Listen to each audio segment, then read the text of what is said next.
Hi, my name is Edie. I'm an engineer on the RealityKit team. In this session, I'll show you some new RealityKit APIs for developing spatial computing apps. RealityKit is a framework that provides high-performance 3D simulation and rendering capabilities for apps on iOS, iPadOS, macOS, and visionOS. It offers a wide variety of capabilities for your 3D content to blend seamlessly with the real-world environment, enabling you to create immersive spatial computing apps and games. Since the launch of Apple Vision Pro, we have been getting amazing feedback from all of you. I sincerely want to thank you for all those great suggestions and feature requests. And today, I'm really excited to share that a lot of that feedback has made into RealityKit as brand new features for you. In this session, let's use some of those features to build a spaceship game. You can download the sample project linked to this session and follow along. Our game recreates the feeling of kids playing with their favorite spaceship toy. The game starts in a hangar. It's a safe place where the player can inspect their spaceship up close. Then, the player learns how to fly the spaceship in their physical environment, using both of their hands as input. After getting familiar with flight controls, the player can then fly out to the outer space, navigating through asteroid fields and deliver precious space cargo. They can even fly through a portal that takes them to distant planets. I will take you through a series of new RealityKit APIs as we build this game. First, we will look into using hover effects for interacting with our 3D models, and then use hand tracking to build a core input mechanic. Next, I will add physics simulation to our game using force effects and joints. Then, I will add dynamic lights to illuminate the scene and use shadows to help the player perceive distance. After that, I will use the portal API to open up a portal into faraway outer space and take advantage of the new portal enhancements to fly our spaceships there. Finally, I will talk about RealityKit's cross-platform capabilities and how we can easily bring our game to other Apple platforms. It's going to be an exciting journey as we go through all of these. Let's begin right away. I will start with hover effects and input. On visionOS, you can display your app's content in a window, or volume, or space. Our game starts by showing the spaceship in a hangar with the volume style. The player can inspect the spaceship up close by rotating it around using a simple drag gesture. The system also provides a base plate for this volume, which shows visual feedback to where the player is looking. You may notice, though, that unlike the base plate, the spaceship does not show any visual highlights when the player looks at it. Let's add a hover effect component to the spaceship, so it displays a subtle spotlight when it's looked at. It makes the interaction feel more responsive. But what if we want to customize that effect to match our game's art style? I've got some good news for you. This year, RealityKit introduces new APIs that will allow us to customize our hover effects.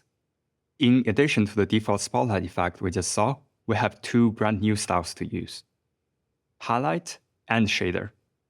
The new highlight style applies a uniform highlight to the entire mesh.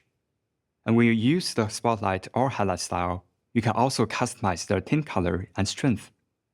And the new shader style unlocks more possibilities by integrating with the shader graph material. Let's try adding a highlight effect with a tint color to make it fit with the spaceship's look. I will also adjust the strength so it's visible without being intrusive. To do this, I will create a highlight hover effect style and set its color to an artist-defined yellow, and set its strength to 0.8. Then, I will create a hover effect component with this style, and add it to the spaceship entity. That's how simple it is to add a new highlight hover effect to your entities. While the new customizations with spotlight and highlight offer a quick and easy way to add hover effects to your 3D content, the new shader style is even more powerful and flexible, which lets you use a shader graph material in Reality Composer Pro to compose advanced visual effects. Using this capability, I have added a custom hover effect that lights up the spaceship's window when you look at it.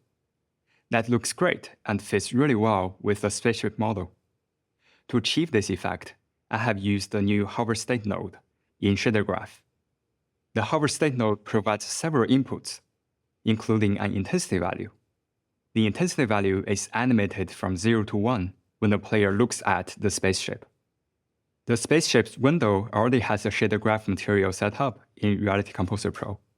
I added the hover state node to it and supplied the intensity value to a mix node so that we can fade in the spaceship's emissive color as the player looks at it. Finally, we can connect the output of the mix node to emissive color of the PBR surface. In code, all we need to do is update the hover style to shader with default inputs. There are a variety of effects you can achieve with a hover state node. For example, my colleague Adrian built a spatial drawing app, and he used a shader style hover effect to animate a sweeping purple glow along a 3D brush stroke. For more details on this sample, do watch the session Build the Spatial Drawing App with RealityKit from this year's WWDC. Hover Effect component offers powerful ways to introduce rich visual feedback when a 3D entity is looked at. And it does all of this without compromising people's privacy. This year, SwiftUI is also introducing custom hover effects APIs. Check out the session Create Custom Hover Effects in visionOS to learn more. Next, let's define the game's input mechanic. When the player is ready to fly the spaceship around, they exit the volume and enter a mixed immersive space. Here, the player controls the spaceship using both their hands. Their left hand controls how fast the spaceship flies. As they bring their thumb and index fingertips closer, the spaceship flies faster. Their right hand controls the spaceship's orientation. When right hand is tilted up, the spaceship also tilts up. And when it is turned to the left, the spaceship also turns to the left.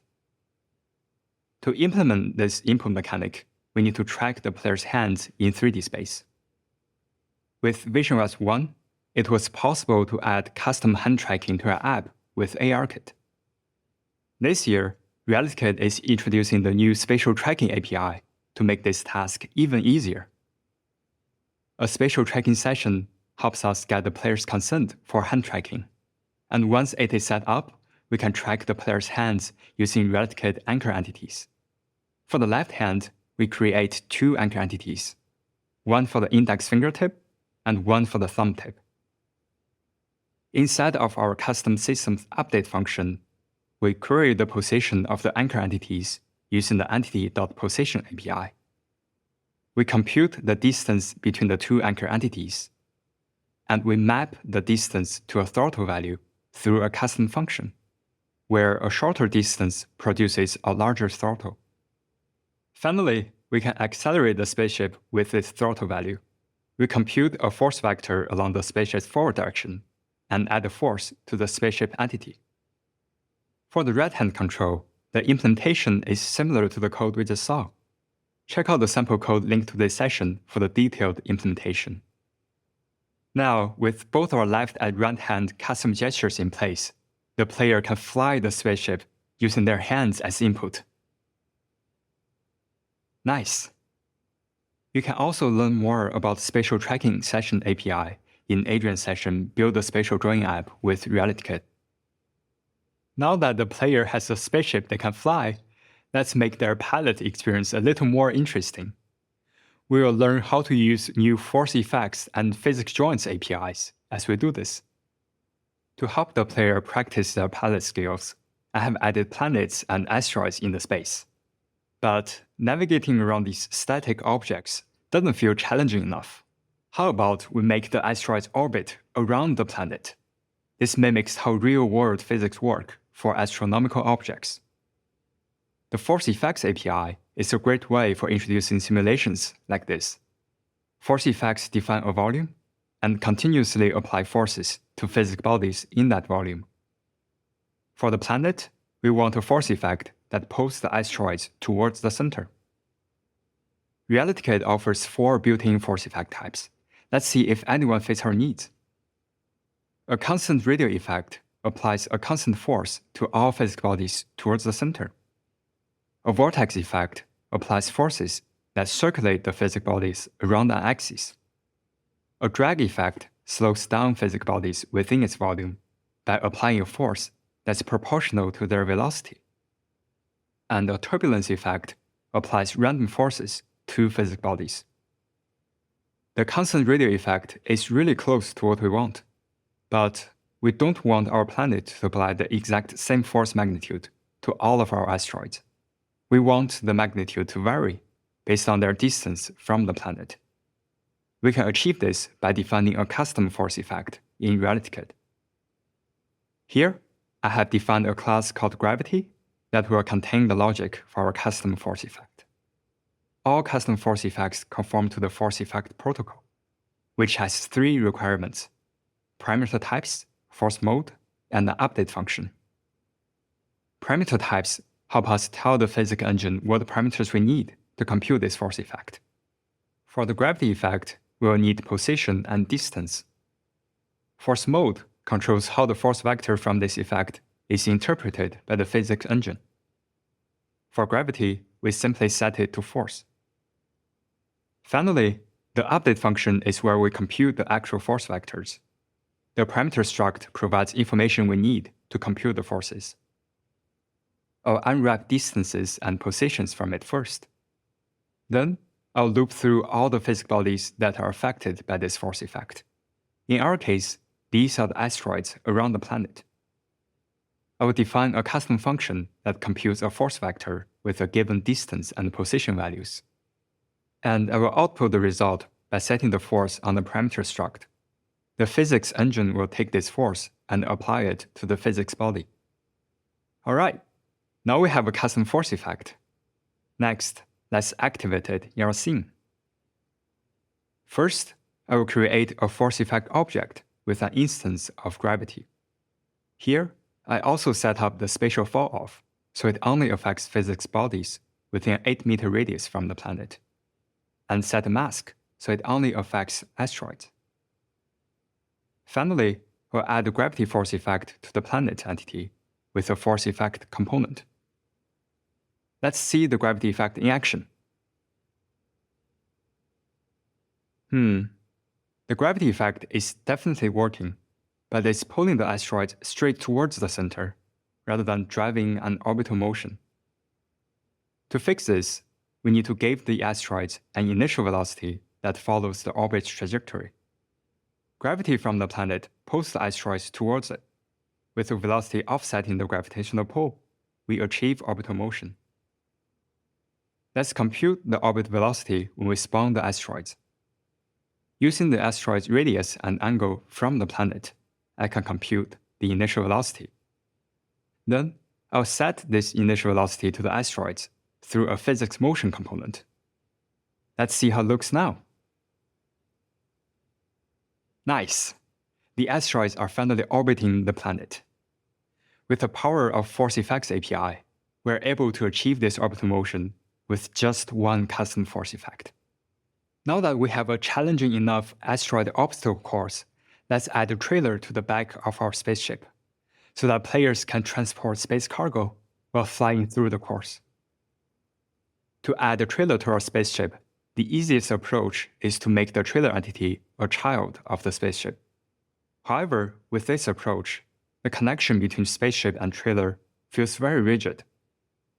We can make the connection feel more playful using a physics joint. Joints connect two physics bodies together through constraints. Let's make a joint that allows for rotations but limits translations. This simulates how real-world trailers work. With this joint, towing the trailer around feels much more realistic and fun. To make a joint, we need to add a pin to our entity. Pins define a position and orientation that's relative to the entity. One joint connects exactly two pins together. The spaceship's pin is at the back, and the trailer's pin is in front. We want a joint that limits the translation between the two pins to 0. But we still want to leave some room for rotations around all 3 axes. Like force effects, RealityKit offers several built-in joints. Without any constraints, the second entity in a joint can freely translate or rotate along any of the three axes. The built-in joints apply constraints for how the second entity can translate or rotate. Let's take a look at them. A fixed joint disallows both translation and rotation. A spherical joint doesn't allow translation, but allows for limited rotation around y and z axes, and free rotation around the x-axis. A revolute joint is similar to a spherical joint, but more restrictive. It allows for rotation around the x-axis only. A prismatic joint is also known as a slide joint. It allows for translation along the x-axis only. And finally, a distant joint allows free movement in all three axes, but only as long as the distance between the two bodies is within a given range. For our spaceship and trailer, a spherical joint is pretty close to what we want. The only difference is it doesn't limit rotation around the x-axis at all. But that's alright. We can use a custom joint type to satisfy our need. Let's see how we can do this. I have added a hook entity to the spaceship through Reality Composer Pro. It defines where the pin should be, so I won't need to hard code a transform. I will find the hook entity in code and get its position relative to spaceship. Then, I will create a hook pin on the spaceship entity using the pins.set API, and use hook offset as a pin's position. I'll do the same thing for the trailer's pin. Next, let's create a custom joint that connects the two pins. A custom joint allows us to constrain the angular motion around all three axes separately. I will set the angular motions to be constrained in a small range, and restrict the angular motion around x a little more, so the trailer doesn't rotate up and down too much. Similar to angular motion, we can control linear motion along three axes separately. Since we don't want any translations, I will set linear motion along all three axes to be fixed. Finally, to activate the joint, I will add it to the physics simulation. Using our custom physics joint, the trailer now follows the laws of physics as our spaceship drags it along. That looks great. Next, let's improve the piloting experience for our player by adding a headlight to the spaceship. The headlight will not only light up nearby objects, but also cast shadow, so players can easily tell how far away they are from obstacles. To achieve this, we can use dynamic lights and shadows, which are brought to visionOS this year.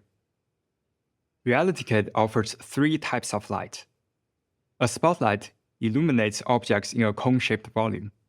It supports customizing its angle, distance, as well as attenuation. A directional light lights up all objects in a scene. A point light applied to objects. You can customize its attenuation radius and fall-off exponent. All three types of light support customizing color and intensity, but only spotlight and directional light can cast shadows. As you introduce lights and shadows, we encourage you to check your app's performance frequently, as these can be expensive to render. Let's attach a spotlight to the front of the spaceship. Having a powerful headlight will help the player tell which objects are close to the ship. You can add lights and shadows in two ways, through Swift API in code or through Reality Composer Pro, which offers UI for tuning lighting behavior. Let's walk through how we add this in Swift code. Similar to how I had set up an entity in Reality Composer Pro for the spaceship's hook, I added a new headlight entity to define the light's transform. In code, I will find this headlight entity in the spaceship entity hierarchy and attach a spotlight to it. The spotlight is configured with a yellow tint color. I'll set intensity to 10,000 lumen and attenuation radius to 6. These values work well for our scene. We want this spotlight to cast shadow, so I will also create and add a shadow component to the entity. Let's take a look at the result. With a headlight and shadows, we can now easily see when the spaceship is flying dangerously close to asteroids. All objects that are lit by dynamic spotlights and directional lights cast shadow by default. If you don't want some objects to cast shadow, you can add a dynamic light shadow component to them and set cast shadow to false. This video shows asteroids with cast shadow disabled. Our game is getting exciting to play already. I think it would be really cool to add a portal that warps the spaceship to faraway outer space. Let's implement this feature using the Portal API, which brings many new exciting enhancements. Again, thanks to your feedback. A portal opens a window to another world through a mesh surface. All the entities in this world are masked by the portal geometry.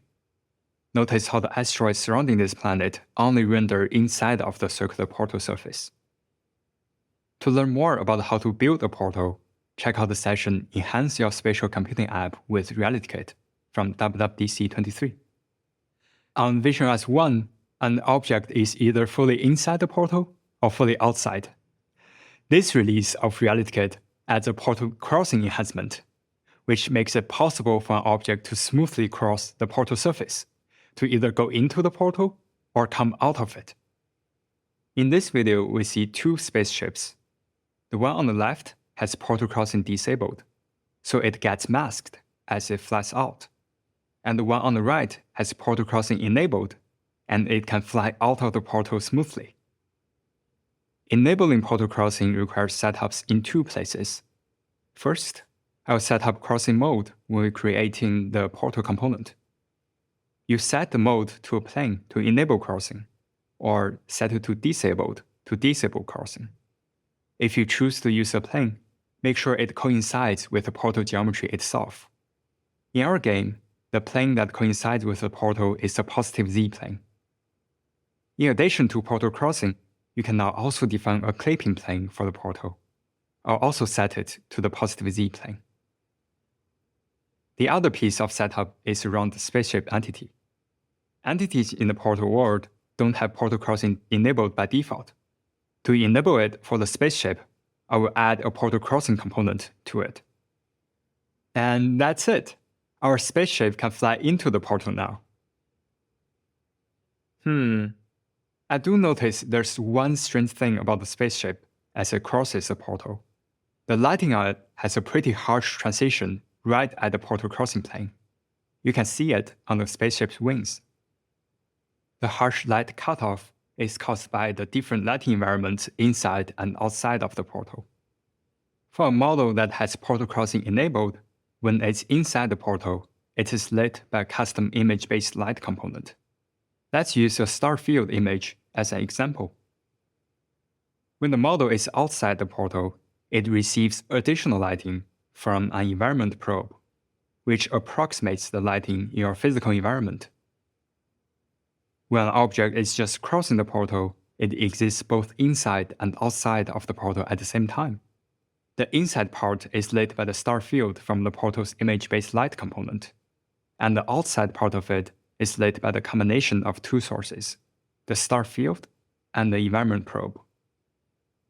To make the lighting transition smoother, we can use an environment lighting configuration component. This component controls how much lighting an entity receives from the environment probe, specifically for the part of it outside of the portal. It exposes an environment lighting weight value. A value of 1 means the object receives full lighting from the environment probe, and the value of 0 means the object receives no lighting from it. When the spaceship is outside the portal, you can set environment lighting weight to 1, so it receives outside lighting. As the spaceship approaches the portal, you can gradually reduce this value from 1 to 0, so that when the spaceship starts crossing the portal, it receives lighting from inside of the portal world only.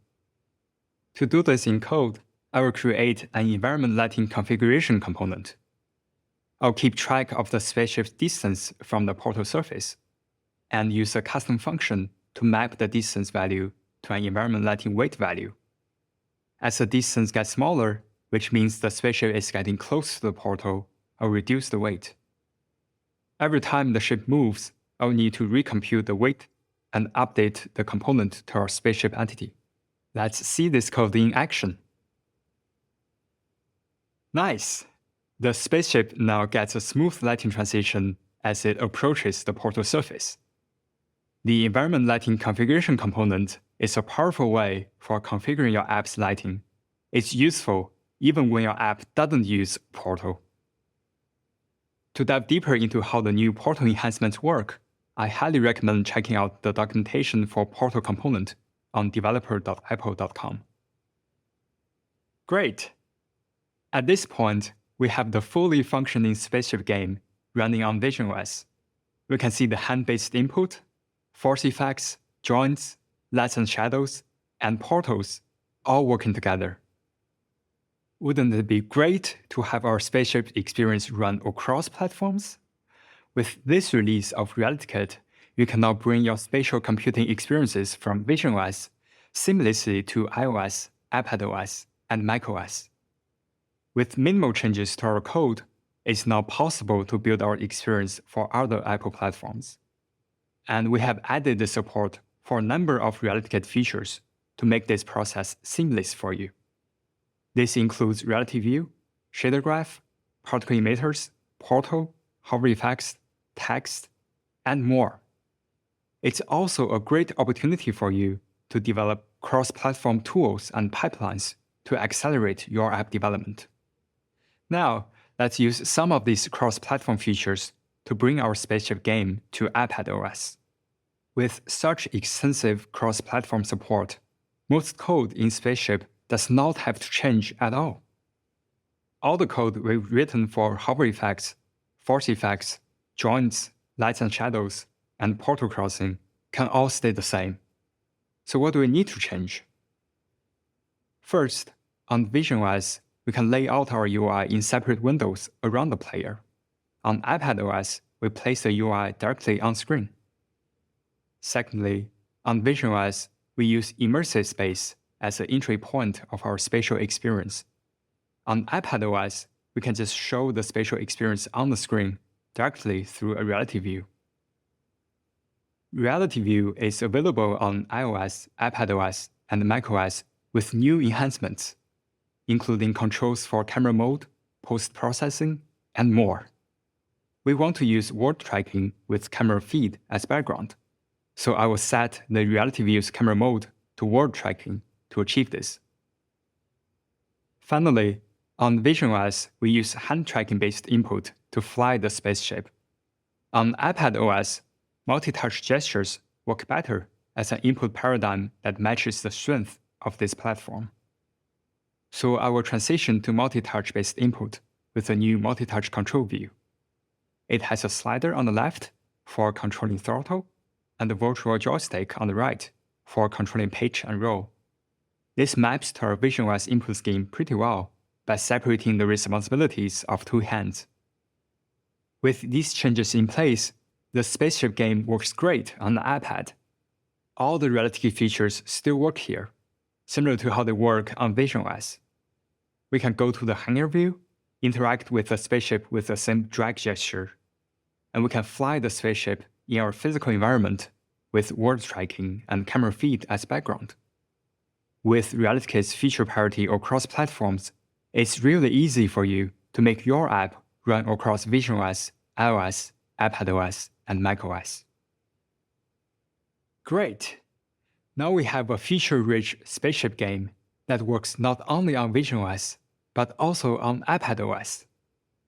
We focused on building out the simulation and rendering aspects of the spaceship game, but it doesn't have any sound yet. My colleague James will walk through how he creates spatial audio for this game.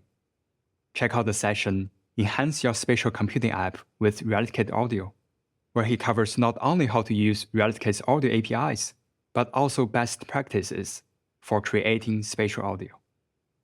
There are also many more RealityKit features that we didn't have time to cover in this session. Here is a quick overview of some of them. Low-level mesh and low-level texture give you low-level access for constructing and updating mesh and texture resources. The animation system has unlocked a lot of new capabilities, including creating animation timelines in Reality Composer Pro. Billboard component introduces a privacy-preserving way to make entities always face the user. Pixelcast enables pixel-perfect entity selection through a rendering-based approach.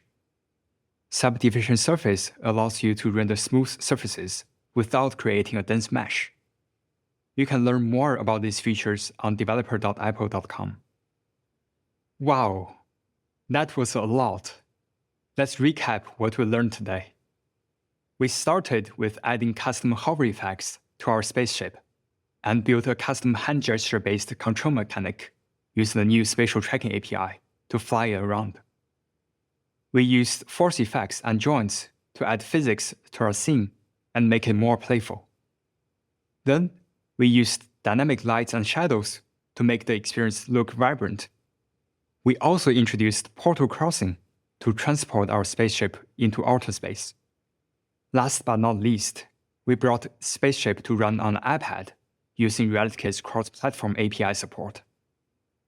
Remember to check out Build a Spatial Drawing App with RealityKit and Enhance Your Spatial Computing App with RealityKit Audio Sessions to learn about many other features that are new in RealityKit this year. I'm really excited to see the amazing experiences you are going to build with these features. Thank you for watching.